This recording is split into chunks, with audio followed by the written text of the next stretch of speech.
podcast listeners. This is Dank, and welcome to another episode of Not For Profit, the podcast where we interview random New Yorkers about their path to their purpose and their struggles to get onto that path. On today's episode, we interview our friend Isaac, who's a filmmaker that's been at it for the last 10 years, and he's really made a bunch of leaps in his career in the last 5 years. He's part of Tribeca and a Tribeca fellow, and he does a lot of interesting projects. He's very much about finding truth in film, and he talks a lot about his process, or how he got to his process, and the things he's learned over time, you know, fulfilling this career. And so yeah, it's a great conversation. We learn a lot about what he thinks of as, you know, how he found his truth, and hopefully you can learn a little bit about yourself through this interview. Anyway, enjoy this episode of Not For Profit.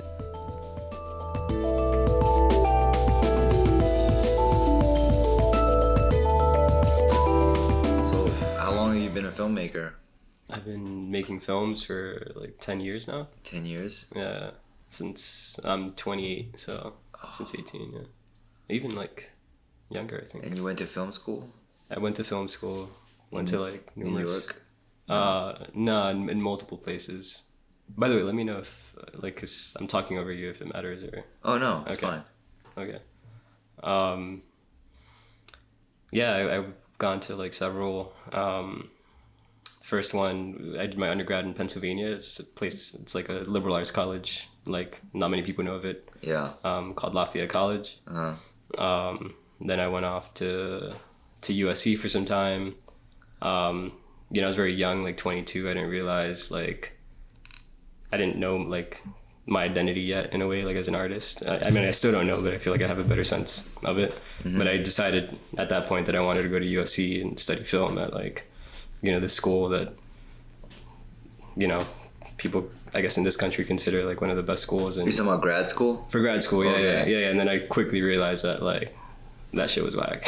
I did not enjoy being in that environment. It was like kind of like Harvard Business School for film people, and it really brought out the worst in people. And ultimately, the like work that was being made was really like shallow and slick. It was like very slick, very kind of like more about spectacle and not so much about substance. Yeah. So I was there for, I think, 2 semesters, and I dropped out. And then I got the scholarship to go to study film in London, and that's kind of where I finished the graduate degree. So what made you, did it take you a while to realize it wasn't for you, USC, or? I mean, it kind of like, I guess, you know, as long as 9 months, because it was like 2 semesters. So, yeah. But I guess, you know, somewhere along like the midpoint of that experience, I kind of realized that it wasn't for me. Namely, I just kind of like, specifically, I had like 2 kind of negative experiences with like a TA, like the TA in my one of my production classes. Who... What's the TA's name? I'm kidding. I mean, I shot him out for sure. I hated that guy. But like, it was just really toxic. But I mean, I was kind of producing good work, and you know, I was, you know, obviously like, you know, a good student, had good ideas, and I guess this guy just like kind of took a kind of, I don't know, like, just like had it out for me for whatever reason. Yeah. And like then proceeded to kind of just make my like experience as a student, like especially specifically in that production class, like a living hell. Like, yeah, and I guess and you know, and I guess another thing that kind of helped me, I guess, realize that wasn't for me was just like seeing the films ultimately that people were making, and not even so much that it's like, yeah, it was the films, but also, you know, I had entered the program with a lot of the people, at least in my cohort, and it was obvious that they had like they were people, right? They had Yeah. experiences and like unique backgrounds and all these things that really made them like individuals. But then by the end of that, like at least the first semester, I realized that like the system is designed in a way to kind of like drive all of that kind of like originality out of you and like get you into kind of like making films as a for the studio system. Right, and kind of like in this like mechanical, very like I hated it. Wow. So, and London was much better. Yeah, London was cool. London was like definitely a lot better. I wasn't studying narrative film. I was studying documentary film. And, and just like I kind of had this like kind of contempt for documentary. I think like just a stupid thing like when you're like young. But I was just always like I always like saw it in a way like as inferior to narrative, like just personally, like it just because of the documentaries that I had always been exposed to, at least here in the States, have always been kind of like these like talking head kind of like very unimaginative, like very just like very stale. But it kind of just like being in London and seeing kind of like all the different like facets that the different shapes of documentaries can take, like really just it like exploded my mind. And I realized that like really like a lot of this like innovation in cinema is actually happening. Like the people who are pushing the boundaries of cinema are working in documentary. Right. And also what's really cool about it is that audiences also kind of enter documentary with like almost like a completely different mindset. So like they're looking to be challenged. They're like looking to be like active viewers as opposed to oftentimes like passive viewers, which is like in a lot of like mainstream narrative films, like you're usually just like watching passively. You're not really. Or like if you're doing a table read and you put that detail in, but everyone missed it. They're like, no, it's got to be more clear. It's got to be really obvious to the audience. Right. You're like, does it? Right. Like, I want to challenge the audience a little bit. Yeah, like ambiguity is like ultimate. I mean, it's art is always going to be a reduction of life, right? Like that's just kind of what it is. But I feel that ambiguity is more kind of akin to like what life is really like. Like things happen randomly. Like things aren't always as and I like that in cinema. Like I feel like when things are too clear, it's like it turns me off. Yeah. For sure. That's really interesting. You're originally from the Bronx? Yeah, I'm from the Bronx. Yeah. Okay. Yeah. Where in the Bronx? I grew up in a neighborhood called Marble Hill. Marble Hill. Yeah. I feel like if people like with all this information do like a Google search of me, like they'll find out my name. But who? Who's gonna find you out? Who's gonna? No, I don't know. I'm just like being stupid, but I'm not that interesting. Did you grow up in the Bronx? Really? Oh, you're like when she was like 12. She moved when she was 12. Yeah. Yeah, I grew up in near Bedford. I mean, do you know Botanical Garden? Yeah. That's like on the other side. Yeah. Around there. Yeah. So you're like near the Bronx Zoo and all that, like. That, like Bronx was a little far from my house. Okay. But around Botanical Garden. I used to go there every morning to like just take a walk. It's so nice. Yeah. It's freaking beautiful. I mean, the Bronx is just like such a beautiful borough, like so underrated. It's interesting though. I mean, the Bronx is like I took somebody there recently, and I hadn't been in a while. My family's still out there, but like I've just been over the past couple of years just like really busy and like haven't been able to find a lot of time to go and visit folks. But it's just like I was struck just how like spacious it is, like in comparison to like Manhattan or Brooklyn. Like there's so much space, and like the buildings are like they're bigger, but like the apartments are like a lot more spacious. It's very clean. Like at least the part that I grew up around is like very, very clean, very beautiful, like lots of nature. We have like in Cortlandt Park, which is kind of like the biggest park in New York City, which is and it's like beautiful. They have like some of the oldest trees in New York in that park. You thinking of moving back? I mean, I would want to. Like I've been tempted, and I don't know if you know this about me, but I'm married, and my wife and I have been thinking about buying some property, and it actually is like pretty inexpensive in Riverdale, which is very close to. It's very close to where I grew up. So, you know, been thinking about it, but then like, you know, my kind of community, like arts community, is here in Brooklyn. So it's just like the commute from the Bronx to Brooklyn, like on a daily or weekly basis, would just be like killer. And is your wife an artist too? She's not an artist. She's in tech actually. So she actually could be someone. I mean, if you're interested in interviewing, she's engineer. She's a software engineer. Being a woman. Yeah. Oh yeah. Yeah. And she like did like, she's 30. She's a bit older than me.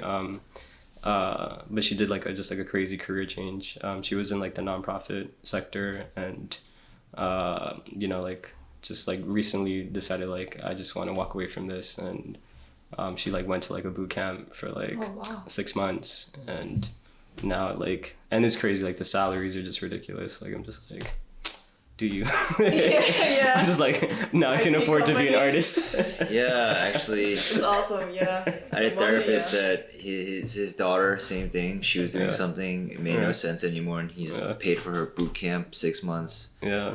And he's like, you know, that's something you can do. And I was like, I don't think I can do that. I mean, it's like, you have to kind of have like if you're, you know, very STEM kind of oriented type of person, then I guess, I mean, I think any field can be creative ultimately, but yes. But this is, I mean, I see her work and she's kind of just, you know, coding. It reminds me a lot of editing, which is like my least favorite like part of like people like different things. Of the filmmaking process, just because of how like tedious it is, and like how kind of you know, just mind-numbing it can get after. So a while. You work with different editors? I mean, the last film that I worked on, I edited myself actually.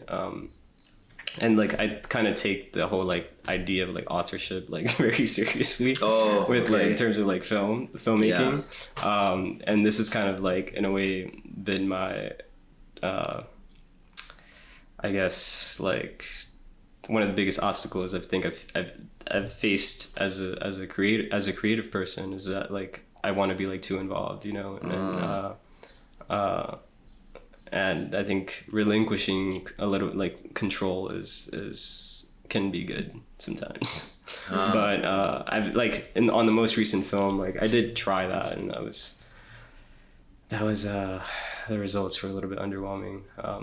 I think that I just wasn't collaborating with the right people, and ultimately, you know, I was just kind of having to explain. Like I feel like if you have to explain yourself to a person too much, you know, especially someone who you're like collaborating with on a creative project, then you shouldn't probably be working with that person, because like you want to work with people who like can intuitively. Yeah. I mean, you know, it's always gonna be difficult. I feel like collaborations are always gonna be difficult, but like after a certain point, like it should kind of move, you know. But it's hard to find someone that you want to work with for a long time. I mean, Daniel used to say it's like dating. Yeah. I always feel like I found this person who I want to work with again and again, and then Daniel will be like, no, I don't think you guys had a really good vibe, and I was like, yeah, maybe that's true. I was just trying to be really positive. Right. Yeah. Right. And that just makes me feel a little like down. Yeah. I think it's like very hit or miss. But I think, you know, if there's anything to kind of learn from it, is that, you know, you then know like what to look for, like what are the qualities to look for in people for your next collaboration, you know. That's true. Was it a narrative film that you... It was a narrative film. It was that one that I was way back when. About the dancers? Yeah, about the dancers, yeah. A short, was it? Yeah, it was a short, but like it just kind of, the whole shooting experience was just like a nightmare. Just because like the scheduling of it was a bit crazy. You remember like the polar vortex that was like around this time last year? Yeah. So we were shooting through that, and that just kind of like, and we kind of had to, because we were working with young people, or namely like specifically two young young women who were still in school, and so they needed to. That was like the only time in the year, or in that winter, that they had kind of like a break. It's like a winter break that they have around this time. But yeah, I mean, shooting through that was a nightmare. Like managing, you know, the temperaments of like two teenage girls, like as a director, was very, very challenging. Yeah, I mean, and also like it was also like, you know, the most money I've ever had to make a project, and so, you know, I was like managing more people, and that was like a bit of a challenge. So it kind of. Yeah, people are challenging. How was your AD? My AD, he was great, but he was also like, I think I kind of got very romantic about like how I wanted this process to like look. And I kind of, as a result, like just shot myself in the foot on a lot of things, because, you know, I was just like, well, you know, I want to make the film with this, you know, like, you know, as small a crew as possible. And like, you know, I think, you know, it makes sense if we all just take on like these multiple roles or whatever. And so my AD was like also my producer. And I thought like, you know, just, I guess I assumed that, you know, that made sense to kind of like, just because they're both kind of like logistical kind of like roles or whatever, but actually they do very different jobs. Like ADs do, and like a producer needs to be like free, like to like put out the fires, and your AD needs to be next to you, present, protecting you from all the chaos of the set, you know. And it's just like they're actually very like they're like on, you know, polar opposite ends of the spectrum. So yeah, so it was kind of challenging for that reason, and I think we needed a second AD too, just to literally just manage the girls, like just literally just be there as the buffer between the girls and the filmmaking team. So we didn't do that. So it kind of made our life a little bit difficult. Did you have the young women do like any acting classes or? Yeah, I mean, yeah, so they're non-actors. So we didn't have them do any acting classes. There just wasn't enough time, like as kind of like things started to kind of like, so the ball started to grow. Yeah. Things, and I wish we then again, like I'm happy that we didn't, because as we were shooting it, ultimately what was scripted, sorry, I'm like rubbing the table. As we had scripted it, it just wasn't working. Like and this is something like a realization that I kind of had while shooting, is that, you know, like if you're working with non-actors, you shouldn't, at least this is my personal kind of observation, but you shouldn't like try to impose, you know, your words on a like for that, like if you're gonna do that, like might as well just work with actors, right? Because these are the people then with the training to interpret that, like, you know, those words on that script and make it sound and feel and look real. But if you're working with a non-actor, I think the benefit of it is that you're working with like real people with like real backstories, real like, you know, kind of, you know, idiosyncrasies that are like, you know, you just kind of have to work with them. So we shot the film across like 6 days initially, and I was looking at all the footage and I just like hated it, like all the scenes, all the acting, I just hated it. And then like I realized that in some moments the camera was still rolling, and there were like a lot of these great like off camera kind of like very like intimate, and the chemistry between the two young women was amazing. And so like in these off camera moments, it was just like there was so much gold in it. So ultimately we reshot the film almost like beginning to end, all over, and the way we did it was just very much like a documentary. So we kind of like just hit up all of the locations that were in the script, and by then like the girls had really like internalized the story. And we just like, it was just like like we did it over 2 days, like just like a 2-day kind of like improv, and just like kind of kept the cameras rolling all the time. And that's where like the majority of the film, that's what made the like final cut ultimately. And like it's beyond anything that I could have like thought up or like imagined. And I think it's not a perfect film, but like I think there's a lot of like truth, and like it feels very like raw and you know, unembellished, which is kind of what I was going for. What is that done? Yeah, I mean it's done. It's still kind of being mastered at the moment in terms of like sound.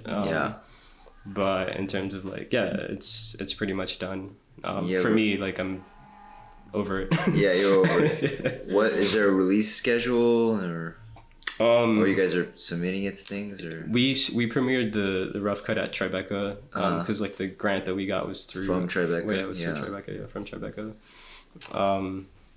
So we premiered the rough cut during this, I guess, last year's festival, and hopefully it'll get into this year's festival. We just submitted it, so we'll see.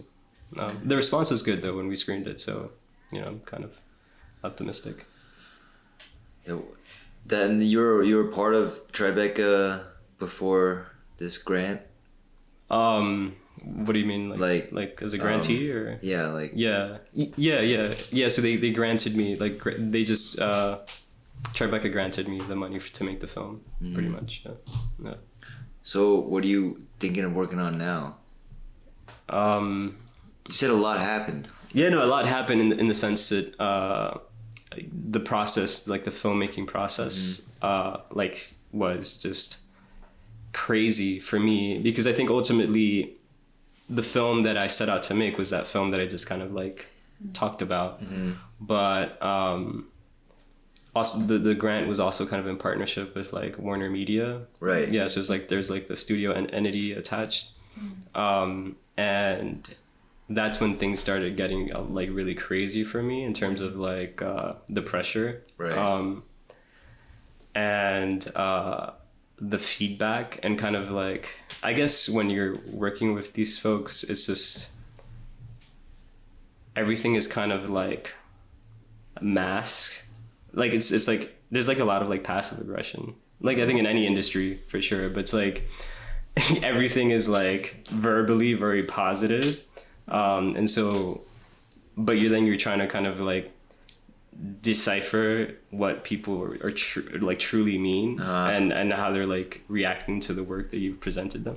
So like a lot of my kind of anguish was rooted in just like trying to interpret like this feedback that I was getting from them about the film, and ultimately I kind of just got really like in my head about it, and I was just like then trying to like make this film that was very much like made in like this like very non-industrial kind of like art house. It's an art house film, and trying to like, so like in this over the summer I jumped back into kind of like the edit and like was trying to restructure it and make it more clear ultimately, like make it, you know, more like your average mainstream kind of film.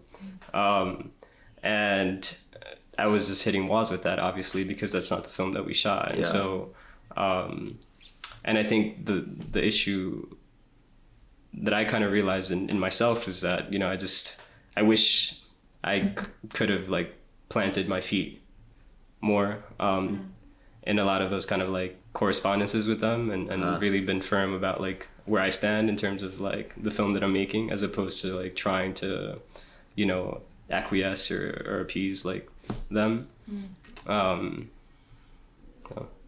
But you know, that was the biggest lesson.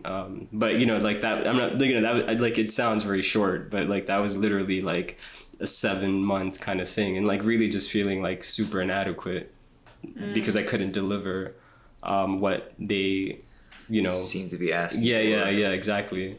But like I think over the holidays, actually it was quite recent, like I kind of just like had like a transcendent moment, and I was just like, fuck this, you know, like this is the film I made, and this is the film that I like, and this is me, you know, and like as soon as I kind of acknowledged that, like that tension was kind of gone, and like I had a bit of closure and I could move on. But wow, that's awesome. Yeah. I hear your glasses. Oh, I'm sorry, that's me, sorry. It sounds like it's something that all the filmmakers are gonna go through at some point. So it sounds like you had that experience earlier to practice, kind of. Yeah, I guess so. Yeah. Yeah, because you know, as you continue, you rather learn this now Yeah. Totally. than later. If you're doing a feature film, Like then if they give you suffer, like a year. a lot of money, and then and you're like, oh shit, and, Yeah. and you're trying to please them, and you realize it was a mistake, but $20 million on the line. Yeah, no, I mean, like, for me now, it's like, it's almost just completely, because I think part of growing up in the US is that, you know, like, you don't really see the alternative to like, Corporate way. the corporate kind of like mainstream way, like, you know, like the whole independent scene in the US, like, there is really kind of dead. Yeah. It's not dead, but it's like very like at the fringes, you know, like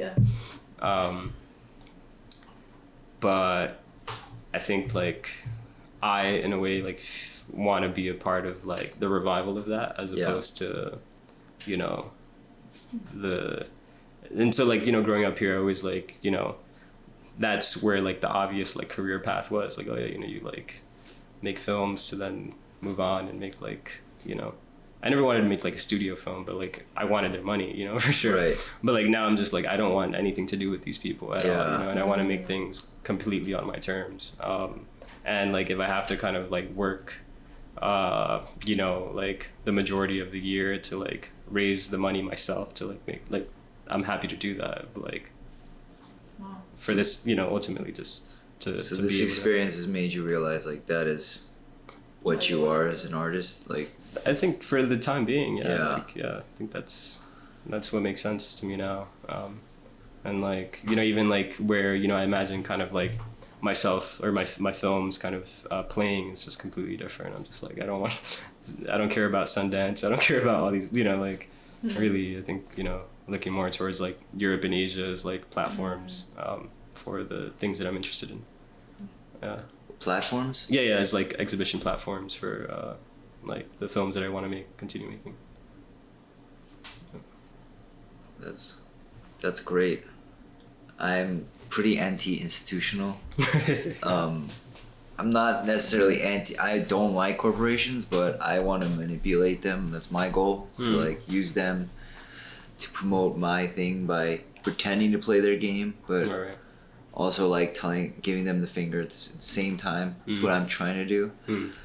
But institutions I always found problematic for me, because I found like because like let's say there's like a lot of American artists that think the way you think, right? So they have institutions, they like mold themselves for the Sundance and whatever to become the filmmaker that they want, and then they don't even know what their true voice is, because they look indie and auteur and whatever, but it looks the same as every other fucking kid doing the same thing, because they've accidentally molded themselves for like not an openly greedy like group, but it's still the same shit, you know. They're still putting you into the corporate indie section of the of Netflix. Like, you're still going to be part of that indie whatever, you know. And I would try to tell young people not to mold themselves for the institution, because institutions need original voices to sustain themselves, because they're slow moving and archaic, and they don't stay relevant because they're so big, and they need fresh people to stay relevant. But if you mold yourself for them, it almost keeps you out. Totally. Like, you just gotta be yourself as hard as you can. Then they actually come to you. Yeah. You don't go to them or try to be to them. That's like a huge mistake. That's limiting people's voices. I think. I agree, man. And I think like if you're, you know, confident, like I think it all comes down to like confidence, which I think a lot of people struggle with, but you know, I certainly struggle with as an artist, for sure. I mean, especially when you're like your art is, you know, you're most vulnerable in a way. But yeah, I think like if you can kind of like really, you know, plant your feet, you know, as you're, you know, moving along and fight for what you want, and yeah, I think you can totally, exploit the system. But my whole thing is that, like, I think, like, the whole thing is corrupt down to, in a way, how the films are made, and like how how in this country we approach, like, making cinema. I think it's pretty abstract, like, longer conversation, I guess, but yeah, it's very, like, exploitative, like, ultimately, and like all meant to kind of, like, because they treat time as money, right? Yeah, time filmmaking. Whereas in Europe, it's you like spend a bunch of time doing other stuff that, yeah. or the money is not relevant to the time. Right. Or the equation is like, you're thinking about how to, like, market or sell this piece of art before it's even made. Whereas I feel like in Europe, like, that conversation, or in Asia, comes perhaps, like, after the fact. You make something and then you think about, like, how to sell it, how to make it, like thinking in terms of, like, I feel like that just really pollutes, like, the whole experience and the whole, like, the authenticity of the integrity of the work. So, are you working now? Do you have, like, a day job? I don't have a day job at the moment. I was freelancing. Okay. Like, for, like, large part of, like, the last decade. But I think over the past year, because I was, like, in such a, like, rut with the film project, I was kind of, like, turning down a lot of gigs. And then I just think, like, my clientele just, like, evaporated. Because I guess it's New York, of course, you're gonna find other people. But I was mainly freelancing as, like, a DP. So, like, shooting for folks. Like, mostly just like a lot of, like, corporate gigs. Very, like, a lot of nonprofit organizations. They were just, like, steady gigs, shooting kind of, like, interviews with people. Easy work, easy money. Jisoo is trying to get into that. No. She's doing, she's editing a feature now. Right. Yeah. Sort of a dream job. And it's after she quit and it just landed in her lap. Yeah. Didn't have to even look for it. Yeah. I was looking for gigs. Other gigs, but they weren't happening. The one she ideally wanted. Did you apply for it, or no, just someone just hit you just up? Literally, like, I got an email. Yeah. I had to send my stuff, my materials, and the director liked the editing I did for our second film, the one we shot in some parts we shot in the subway. Right. He liked it, so he was curious, and we talked, and we realized that we can work together. Nice, awesome. Yeah. It's going well, like, the collaboration. Yeah. He's a film professor too. Oh, sure. It's not a lot of money, but Yeah. The job is really enjoyable. Yeah, so that's awesome. It's nice. Yeah, and I feel like if you're a professor, like, then it's not like working with, like, Warner Media friends. Like, it's like you're not thinking in terms of, like, time is money. You're right. I mean, Yeah, that's what he does. Yeah. Like, he's teaching, so he can sustain his life. Right. And then he makes movies every summer almost. Yeah, because that's when he has a lot of time. Yeah. And sometimes the school gives him funds to make the movies, and it seems like it's working out for him. That's awesome. That's, like, the dream, right? I mean, you went to grad school, right? Yeah, I did go to grad school. You can technically. Yeah. There's one caveat to it, though, which is the thing that's kind of getting in my way now, because I'm like looking into teaching. Yeah, teaching. I did some teaching like in previous years, but like at the high school level. But the degree that I ultimately ended up getting from London is they don't have MFA degrees in Europe, which are like terminal degrees here. So like I have a master's degree only, and that's not that isn't considered a terminal degree here. You need a terminal degree in order to teach like at the university level. So yeah, I mean, then again, people without any like college education end up teaching sometimes, but like I think that's after they've kind of made some like significant films and right. Right, so we'll see. So yeah, at the moment I'm just kind of I did save some money last year, so I'm kind of like living off of that.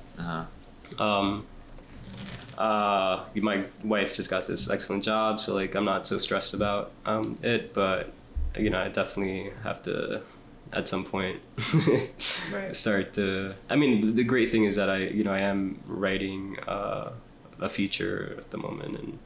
Or developing it actually, and so I have time to do that and To direct? Or yeah, to sell? to direct, yeah, not to Yeah. sell. Like I don't want You to don't really write to sell. Yeah, no, I don't want to do that. But yeah, very kind of like contained. Like I feel like the way I want to move, like the direction I want to move in is just like make these very like contained films that I can produce myself, like with very minimal resources. So the film's, you know, taking place in Bushwick, like utilizing kind of like all of the. One of the great things about getting the grant was I was able to upgrade kind of like my own equipment, you know. So nice. you know, I You got bought like some stuff. I bought some like you know that's lens great. package, camera package, and my editing kind of suite. Was able to upgrade it.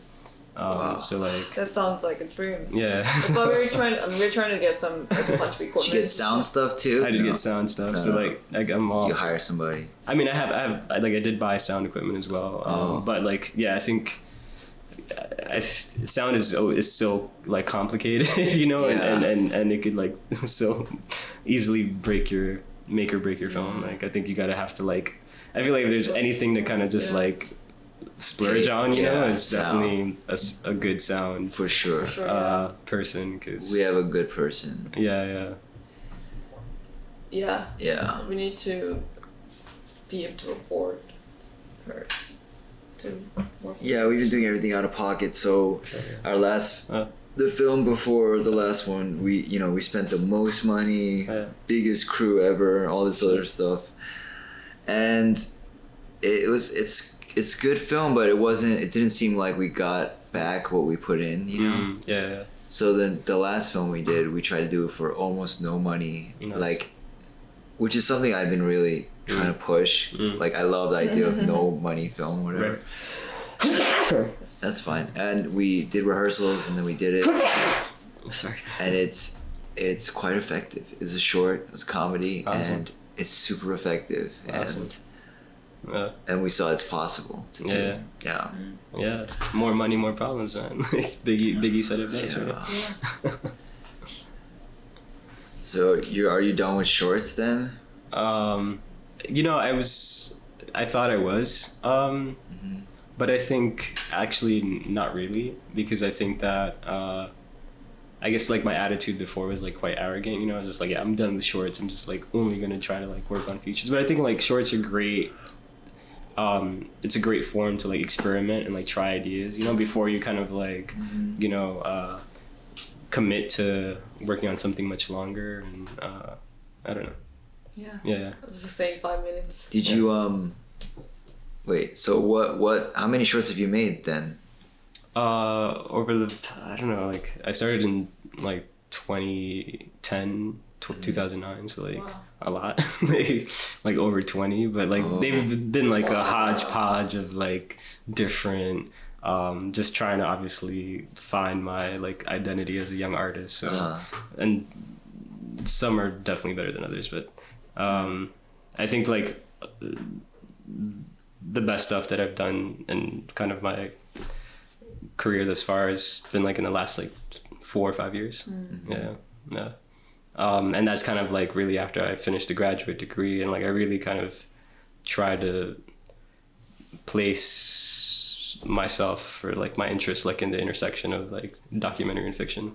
I think that's where like a lot of interesting work was kind of like I was coming up with a lot of interesting ideas. Have you watched? You know Cassavetes, right? Yeah. He's one of my favorite filmmakers. Yeah. Pedro Costa is like my favorite filmmaker. He's like this Pedro Costa. He's watch this one. he's a Portuguese filmmaker, And he just recently made this film which won the Golden Lion at Locarno, called Vitalina Varela. It's very, like last, I guess the last issue of Film Comment was like, they had it was like the cover film. But and I think it's also playing at Sundance.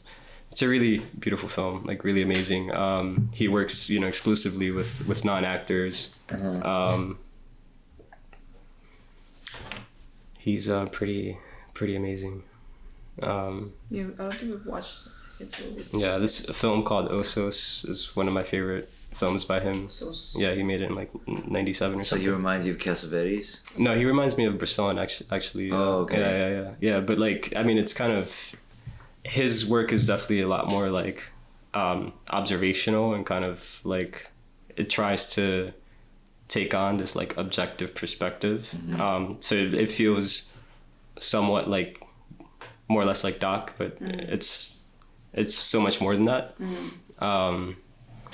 But I think, like Cassavetes is in that kind of like, I guess on that spectrum as well, but like his stuff is a lot more subjective and like, you're very much like present, like put within like the scene, placed within the scene. Like Costa is like very much kind of like keeping you at a distance from the scene. Like, and his whole, kind of motivation for that is to like not over dramatize, but just like really show you more or less like emulations, like give you an emulation, show you an emulation of life and not like a dramatization of life, which is really interesting. That is interesting.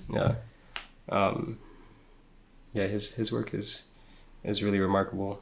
That makes sense. I mean, honestly, like, if you live a modest lifestyle, you can kind of get by, like as a full-time artist, like, Yeah. Obviously having some kind of part-time income, like, was living on like $20,000 a year, like at some point, like it's totally manageable. Eating a lot, like had enough money for my rent and coffee, and was able to write, like I wrote 2 features, like, like Yeah, do it, definitely. Got to commit yourself to it, I guess. Yeah, we've been eating in, meditating, go to library. Yeah. I don't buy coffee ever. Yeah, I stopped drinking coffee. Like I looked at, like when I did my like taxes last year, I was like trying to deduct everything. Yeah. And, like, I was going through like my bank statements. I spent like over $1,000 on coffee, man. Like it's like pretty insane. And I was like, I could have accumulates. Bought like a camera or like a new lens or something, Yeah, I estimate how much we're saving. We're saving like almost compared to like how people eat out. Yeah. $5 grand a really year. Shit, Yeah. I think easily, because I make beverages, I make snacks, I make everything. So you're not That's awesome. buying most of that shit. And it's healthier too. It's healthier. Control your food and know what's in. It's cheaper. It's healthier. So you went through a lot last year. You figured out what you really believe in as a filmmaker, and that you won't settle for, or you just feel very certain about that. For the time being. Yeah, for the time being, which is great. Yeah. I don't know. What do you have any questions? It's very upbeat kind of. We already talked about like what are your plans now? Did we talk about that? My plans now? I was working on the feature script. Yeah, I'm working on that. I wrote a feature 2 years ago, which I kind of like abandoned. I was like in the middle of shooting when I got the grant from Tribeca, and I completely abandoned. Biggest mistake, I feel like, at least for me, I should never do that again. Like if you're like working on something that you truly believe in, you gotta just like continue on that like momentum, like cause instead of I just like dropped it off for like this thing that I was like kind of lukewarm about, and like now trying to reignite that flame for that project. And so much time has passed, and like it was kind of all set in the backdrop of like Hurricane Maria when that was happening. And obviously that's no longer a current event or current but yeah, I'm trying to take bits of that feature and shoot that in the winter. So I guess at some point in the summer, really starting to think about how to like produce that and kind of like who I want to collaborate for it, stuff like that. You find it hard to go back to a project that you put away? I think like the stuff that I'm interested in like is very much like you know, like these like social kind of like social dramas pretty much that are very much like oriented around like current events, and so like there's an immediacy to it. Sure. And that's probably comes from like my doc kind of background. So yeah, like, you know, if a significant amount of time passes and like, you know, and we're no longer in that moment in kind of like time, social politically or whatever, like, then it's harder to jump back in there. But I think aside from that, I mean, the story is special to me because it's so much more than that. Actually, it's about like the humans in it and the relationships and all of that, and that's why like I want to make it and shoot it to preserve that. Like the social political stuff is not as important, so I'm trying to think about this is probably something that as I said, like we'll do in the summer, but yeah, I'll have to think about kind of like how can I just like preserve that like story and change a bit of the context. You can't have it be like a period piece? I mean, you can, but it's just, I mean, and not that much time has passed. Right. You could technically have it be a period piece, but I don't know, just like, it just doesn't appeal to me. Like I'm just. So you like the urgency of like, the moment of something. Totally. And totally, yeah. Like I don't want to like fabric. Like I don't want like. So you're like almost a journalist. Yeah, like the least amount of artifice that I could have in what I make, and obviously like even this kind of like. That in itself is its own aesthetic, right? Like kind of like, you know, observational, like that's an aesthetic. But yeah, like I try to avoid artifice in the work that I do. Like that's kind of why I like to work with non-actors and, you know, like very loose scripts and all that.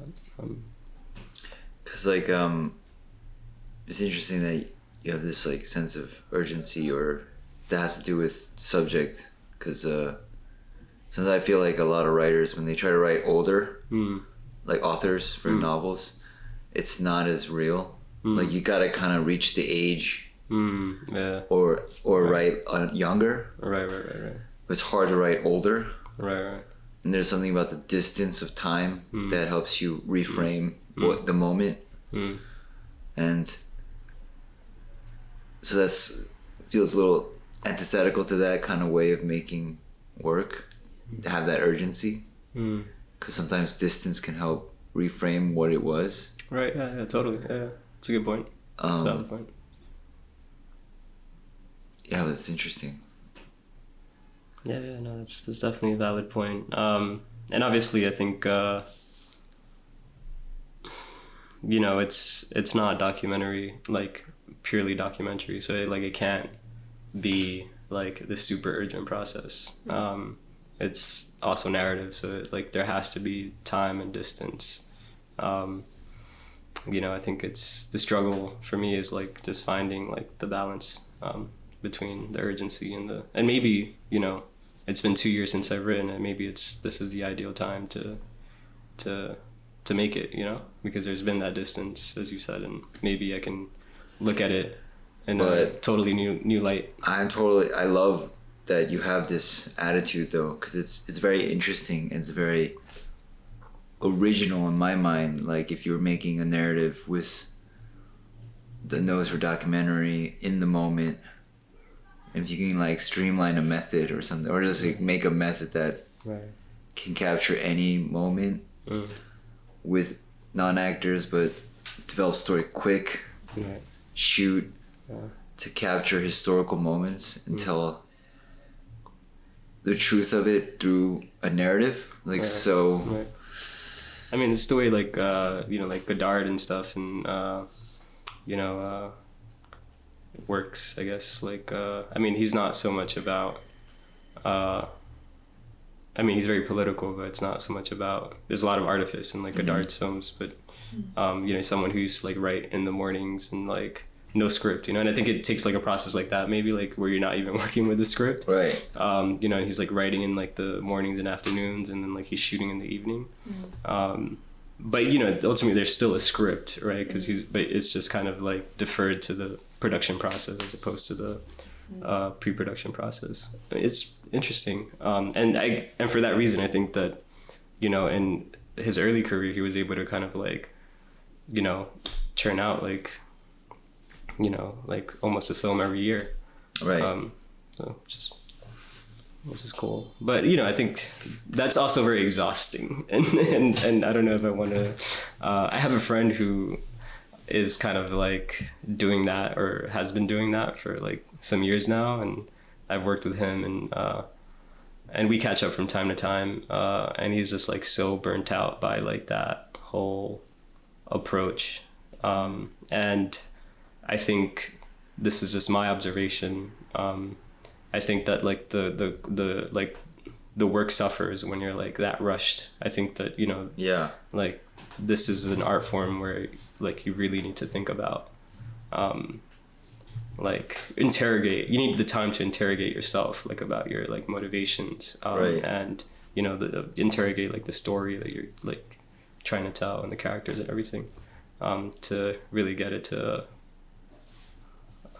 a point where it's like beyond mediocre, you know? Yeah. So like, in other words, like I think his films, he's my friend, and I guess you guys won't use my name in this, but, you know, I think the films that he's made, you know, they're not really that special. And I think he's doing that like scripting in the morning. He's scripting as he's going. Yeah. And he like, and it's interesting because he just places himself in, like every summer he just like leaves to a different part in the world. It's kind of mumblecore-y. It is kind of mumblecore, yeah. It's like very like, it's kind of like, it has a Cassavetes kind of aesthetic where it's, but, you know, it's still structured within like the template of a story, of like I guess a film. But yeah, he's like, he just kind of like shoots off to a different place in the world every summer, and tries to kind of like integrate within kind of like the usually a city, like, you know, the local culture, and that's then where he gets the inspiration for the film that he wants to make, and then he uses the people that he meets in the films, and that's essentially his process. But he does that all within like a 3-month time period, and I personally think that that's too little time, especially to create any sincere relationship with anyone, right? Let alone to like, you know, then go off and try to shoot them, you know, or have them be part of a film. Like, I feel like it's just too much, too fast. I think maybe a year is good, but 3 months. Yeah. Like, so what you're saying, what the ideal thing, that sounds a lot like Sean Baker. And how he did Florida Project and Tangerine. Have you seen those films? Yeah, I've seen. Yeah. And he spends like a long time there, and he really interviews a lot of people, and the story changes dramatically from conception to shooting.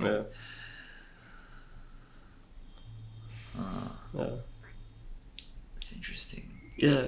It's. I mean, and I think that it's like really like, that's kind of like the world that I kind of, that's what cinema should be, right? Like, we should be thinking about how do we like revolutionize like the process, and like these aren't like revolutionary like ways of going about it, because I think that people have been doing it since like the beginning of cinema, kind of like working in this like more improvised style. But yeah, I think that we kind of have to like transcend the mainstream kind of approaches and the industrial approaches, and to really kind of, if our goal is to push the boundaries of the art form, then we need to kind of like think along those lines. Yeah. Have you seen Tony Erdmann? It's a No. German film, Tony Erdmann, by Marin Ade. It won a bunch of awards 2 years ago. It did sounds that. familiar. Yeah, it had like a goofy ass comedy premise, like kind of a goofy premise, and then it kept like the trope would happen, and then it would just turn the direction. Constantly kept doing that. I was Nice. like, oh my god, this film is it's like it was blowing my mind because I was like, man, they keep doing it and it's incredible, and it's going to places I have no idea where it's going anymore, and that's what I loved about that film. And yeah, it's very interesting. I think that's I've been seeing that kind of becoming and I think it's cool, you know. I think it's like, I think genre films are like a little played out, like have been played out for a long time. yeah. I guess that's why they're genre films, but yeah, man. Very cool, dude. So you guys are working on this feature. We're developing the feature. Okay. We have the actor and different actors in mind, and then the web series we have Nice. one of the actors and but hopefully that also is going to be really fucked up and trippy, and because I think I'm trying to make like Mr. Robot. I don't know. Yeah, I'm curious to see your other shorts, because I only saw the first one. What's the name of it? It's Millie? Like, Millie, yeah. Which I thought was, I dug it, man. That was really cool. It's her first film. Yeah. That was really Her first film. well directed. And she used to be like, this is no good. And I was like, and I said, Jisoo, you go find me, look up all your favorite directors, and you go find me a first film that any fucker made that's better than your first film. Just show me one. And then you tell me your movie sucks.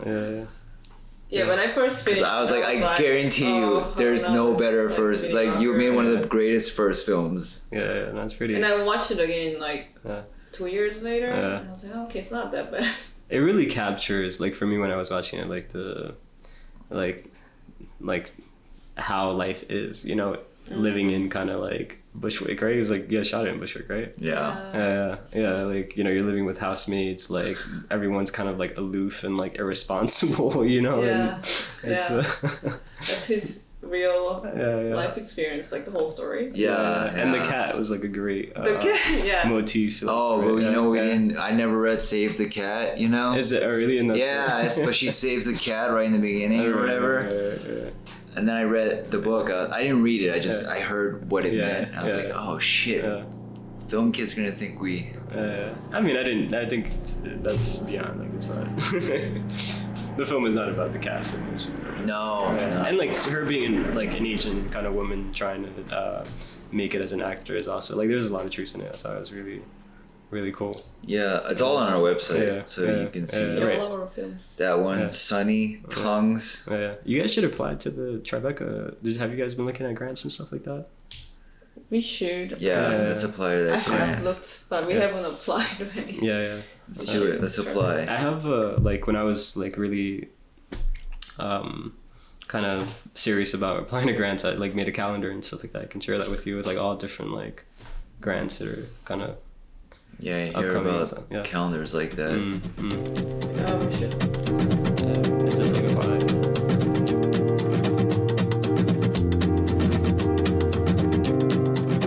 Hey, so I hope you enjoyed that one. I know I learned a lot, and you often will hear Jisoo, my partner in crime, in the background. She helps engineer the episodes, and you know, she does a lot. I mean, we co-direct films together. Maybe I'll just do an episode where I interview her. That'll be, I mean, that's funny because I know already a lot, but I'm sure it'd be fascinating. She's great. She's so talented. And I think we'll do a solo episode next week, but we still have a lot more amazing interviews lined up. And until next time, enjoy your days and be well. This year is gonna be crazy, but we'll make it through together. Take care.